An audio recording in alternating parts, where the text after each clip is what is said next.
to the next video. In this video I will show you how you can change the RGB color of live camera video recording in Expo React Native application for Android using Camera X and Media 3 effect. So let's get started. So first I'll show you guys the output. So here is the output on a real device. So I'll just play it. First it will ask you for camera permission, then it will ask you for record audio permission, then here is your live camera preview. So here you can see I have clicked on the start button to start the video recording and I'm just moving my camera. So here I have changed the RGB color of my camera preview. You can have it more intense. I'll show you where exactly you can place you can change this value for more intense colors. But now I will click on the stop button and I will go to the video recording app or the files explorer, and inside that here you can see the video has been recorded, so the user can access the app even from outside our own app. User can access the video outside our own app as well. So hopefully you got the point. Now let's see how to do this via code. Get started. So first what you need to do is you need to create an Expo React Native project. For that you can go to this particular URL over here. I'll just open it inside a new tab, and here I have used this blank TypeScript template, but you can use whatever template you want, default, blank, tabs or bare minimum. The reason I have used this blank TypeScript because it comes with TypeScript support, and second thing is that it has very less boilerplate code. I want to keep things simple, that's why I'm using this. So I have already created a Expo React Native project. If I just show it to you, here you can see this is the entire Expo React Native project. So yeah, you just need to run this particular command. So it will ask you for your app name and all that stuff, and it will create an Expo project for us. Now, once your Expo project is created, you can open it inside your VS Code or whatever IDE you use. Now you won't see this add Android folder as well as this my modules folder. We need to create those folders. So for that, why we need to create it? Because we need to write native code. There is no third-party library available at the time of me recording this video to do this particular feature. That's why we need to write our own code.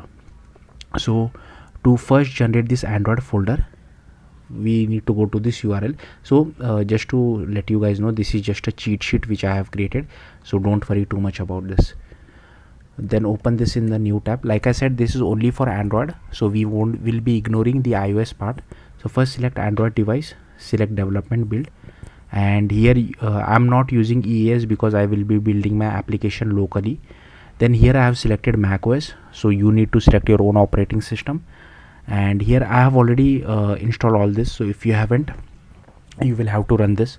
So first you will have to run this, then you will have to run this, then set the Java home path as well. Then you need to download Android Studio as well. You have to do all this setup. I have already done it, so I'm not going to go through this. So I'll simply scroll through this file. You also need to set this, okay, and you also need to set this. Next you need to cd to your Expo React Native project and then run this command. Don't just run it anywhere, you need to run it inside your Expo React Native project. So cd to your Expo React Native project and run this command. It will install this npm dependency for you. Then you need to run this command. You can ignore this command, this is not necessary. Just run npx expo run android run:android. So this will create the Android folder for you. Then it will also ask you, do you want to run it like it will ask you to select a emulator or a real Android device if you have connected. Don't run it now, no point in running it now because we will be writing native code, so you will have to run it from scratch. Hot reload or hot refresh will not work for you. So yeah, no point in running it now. You can just press Ctrl+C. Okay, so you will see this Android folder. Next we need to create this modules folder. So for that you can just go to this particular URL over here. So I'll just copy this, I'll open it inside a new tab, and all you need to do is just run this particular command. Okay, so once you run this command, it will ask you what should be the module name and all that. I didn't change anything, I just pressed enter.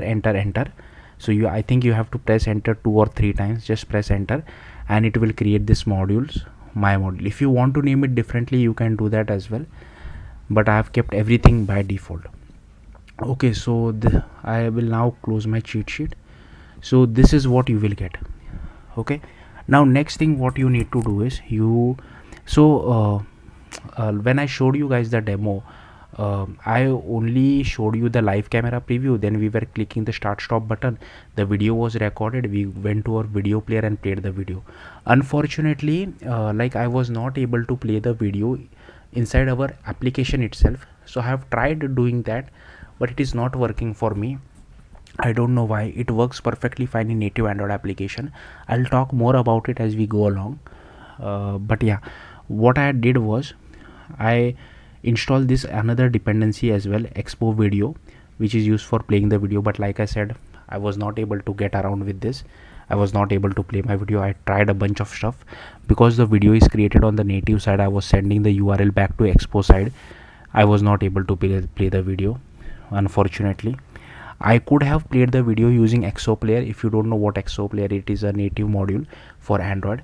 But then again, I have to create a separate native module for Expo Player. Then this tutorial would have gotten very complicated. That's why I didn't go that path. But if you're comfortable using Expo Player, you can do that as well. But I wouldn't recommend it if you don't have knowledge of native modules. Anyways, so you like I said, you don't really need to install this dependency because I'm not really using it. But if you want to really make it work with Expo Video, once the video has been recorded, play that video inside Expo Video Player, then you can maybe install this dependency as well. I'll also show you what I have tried, so that yeah, maybe you can build on what I have already built. Next, you need to go to modules, my module. Okay, you need to go to src. Here you need to go to my module.type.ts. okay, now here this particular thing is, all this thing is present by default. I have not changed anything. Only thing which I have changed is I have commented out this URL. So this basically URL is used as a prop for our custom UI component. So I don't require a URL prop, so I have removed it. And here this onload which you see, so here I have commented it out, right? And this onload is basically an event which is used to send data from native Android side to Expo React Native side. Now onload does not make sense in my case, that's why I have named it as on video taken. Rest everything is similar what you see above. Okay, I have just renamed this. So this will help us. It is kind of like an event dispatcher used to send data from native Android side to Expo React Native side. And these styles are present by default. So in case if you want to give any style to your native custom, like the live camera preview, you can use this style as well. The start stop button also will be part of native component. It is not part of this Expo React Native. Okay, so I think that should be it. Let me quickly check. Okay, no, so here I think here also I have not made any changes, just cross verified. Yeah, I think yeah, that's it. Okay, so we can close everything. Let's first see how to use it. So I'll just go to app.tsx, and here you can see these are all the imports which I have added. Here you can see I was previously using Expo Video, but it was not working for me, so I have commented this out. So here I have created one state for video URL. So once you get the video URL from native Android side, I am updating this particular state. Here this one is for our camera permission, because we require camera permission as well. And here I'm just added a check of whether the user is using Android 10 and above, because above Android 10 we don't require the write external storage permission. Why is the write external storage permission required? Because we need to write the video to external storage, right? So that the video user can see the video even outside our app, like I showed you guys in the output. That's why. Then here I have again this is part of Expo Video, but unfortunately I have commented out because I couldn't get it working.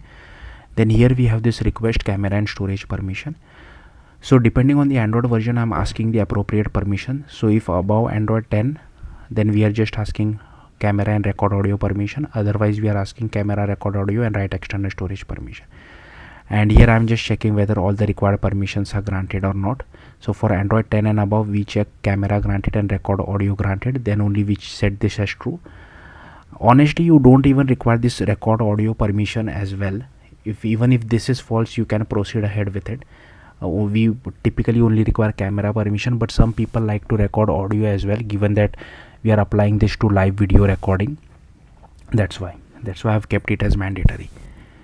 And here for below Android 10, I'm asking all these three permission and then only changing the state. Okay, and then I'm calling this method inside use effect block. And here you can see if camera permission is granted, then only we display our my module view. So this will display the live camera view as well as start and stop recording button. Else we just say camera permission not granted. And here you can see once we stop recording, then we get the URL of the video over here, and we just update the state over here. Like I said, I have also made one other thing. If you are curious on how to display the video view from Expo video, so you can use something like this instead of the top thing which I have given. But like I said, I couldn't make this work. The video view is not playing my video, and I couldn't really understand why. But I have just commented it out in case if you any of you are interested in how to do things. Okay, and these are the styles which I'm using, so feel free to pause the video and just copy the styles as well.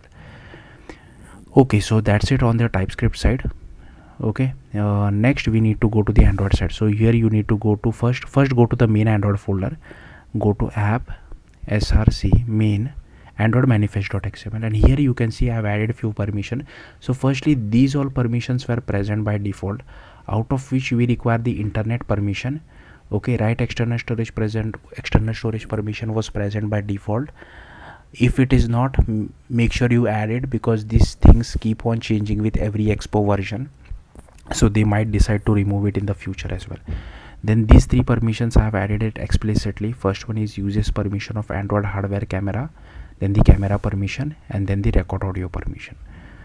Okay, then you need to go to Android build.gradle, and here need to scroll down, and here you need to add few dependencies as well. So here firstly, camera core, camera 2, camera life cycle, camera view, camera video, then the camera media 3 effect, which is still in alpha at the time of me recording this video. So if it does become stable by the time you guys are watching this video, make sure you use the stable version, otherwise you might get some performance issues as well. So it's very important you use stable version, but at least at the time of me recording it is still in alpha, that's why I'm using alpha version. Then here we have this Android X media 3 effect as well as Android X app compat dependency as well. Okay, so these are all the dependencies. Then you need to go to src. I don't think I have written anything inside Android manifest. Just go to Java Expo modules, my modules, go to my module.kt file. Here I have made few changes. So first I have imported this particular import, and I have added this annotation to our class my module. This is required because my module references my module view, in which we will be writing most of the code, and inside my module view we will be using the media 3 transformer API, like I said, which is still unstable at the time of me recording this video. That's why we have to annotate this class as well with unstable API. Now rest everything remains the same. There is only minor change which I have done, so yeah, feel free to pause the video. So inside this particular view, what I have done is that I have commented this particular thing out. So double forward slash means commenting in Kotlin. So because we are not passing any URL prop to this particular view, so it does not make any sense in our case. So I have commented this out, and here also I have commented this out, because in our case the event dispatcher name is on video taken, which we have written it inside the TypeScript file, right? We are not using on load, so that's all what I have changed over here as well. Then you need to go to my module view.kt. So firstly, if you scroll down here inside this my module view class, you will see some basic boilerplate code written. You just have to delete that code and just keep this particular class. Okay, just keep this one line, that's it, and the curly brace, the ending curly brace as well. Then these are all the imports. These are all the imports which we have. So I'll simply scroll through these imports. Feel free to pause the video and just copy all these imports which are there.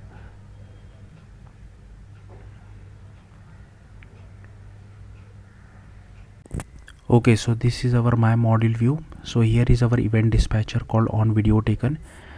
So it should be named similar what you have defined it inside your TypeScript file.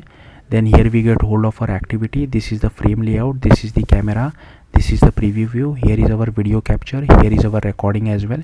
Then here we initialize our capture button, here is our viewfinder, the camera preview, live camera preview. Then here is our camera executor service as well. Here is our process camera provider, here is the back facing lens. Then here we set layout params to our frame layout and add it to our parent view. Then here we set layout params to our viewfinder as well.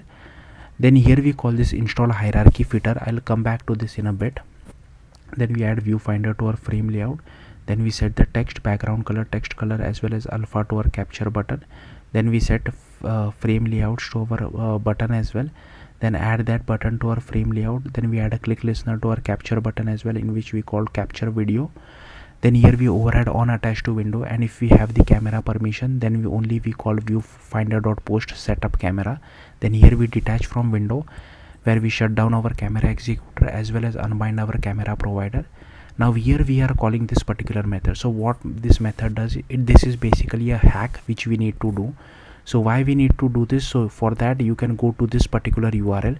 It gives you more in detail why we need to use this. So this is an issue which has been open in React Native's repo since past 8 years. They have still not fixed it. If you don't use this hack, you will see a black screen. You will not see your live camera preview. That's why we need to use this. Okay, then here we call setup camera, where we get hold of our camera provider future.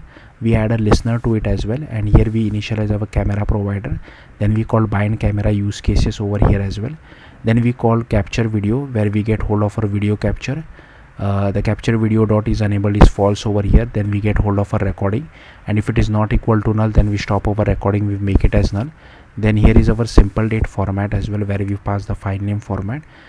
Then here we initialize our content value. We pass the display name, MIME type, and if Android version greater than P, we also set the relative path over here. Then here we initialize our media store option. So this over here, we pass it to our prepare recording, right? So this will automatically save the file to the external storage, the recorded video. Now what I did was, I also created, instead of using this, okay, I tried creating a file inside our internal storage, and I tried passing, once the recording was complete, I tried passing the like the URL of the file which is stored in internal storage back to React Native side, just to check whether we are able to play the video. Still we are not able to play the video. I don't know why. That's why I defaulted with this particular approach itself, unfortunately. So if you have a better way, do let me know in the comments. So here we start our recording, and here we check whether we have the audio enabled permission as well. So here we have added this suppress length of missing permission, because we are already checking this on the TypeScript side. So that's why the Android code was complaining. That's why I had to add this separate lint of missing permission. We are already checking for the permission on TypeScript file before calling this code, so we don't have to worry about this. Then here we start our main executor, and if we have video record event dot start, then we do capture button dot apply, change the text as well as enabled property. And once it is finalized, that means video has finished recording. We click on the stop. We click on the button, it stops the recording. Then here you can see we are sending the URL of the recorded video, but like I said, I was not able to play the video. I don't know why. This works perfectly fine on native Android. I don't know why it is not working with the Expo video package. It works fine with Expo player. But anyways, if you are not able to know if you don't know what Expo player is, ignore it. I don't want to complicate it too much. If you want a separate video on me integrating Expo player as well with this, do let me know in the comments. Then here we stop our recording, we make it as null as well. Then we do capture button dot apply, change the text as well as is unable to true. Here I just check whether we have the proper camera permissions or not. Okay, and here we have just defined tag and file name format variables. Now coming back to the actual bind camera use case method. The last thing is, we have this particular method called bind camera use case, where we get the viewfinder rotation, then we get the camera provider, then here we initialize our camera selector, then here we have the aspect ratio strategy, then the resolution selector, then we initialize our preview view, then we initialize our recorder as well, then here we initialize our video capture, then here is our use case group builder, where we add the preview use case as well as the video capture use case, then we initialize our media 3 effect. Then here we set the RGB adjustment. So here you can see, you can set the red color, green color as well as blue color to whatever you feel like. So just play around with these values, and then we unbind our camera provider. Here we bind it to the life cycle, then we set the camera to our camera, and here we set the surface provider as well. So yeah, that's all there is to it. If you have any questions, do let me know in the comments. Thank you for watching. Bye.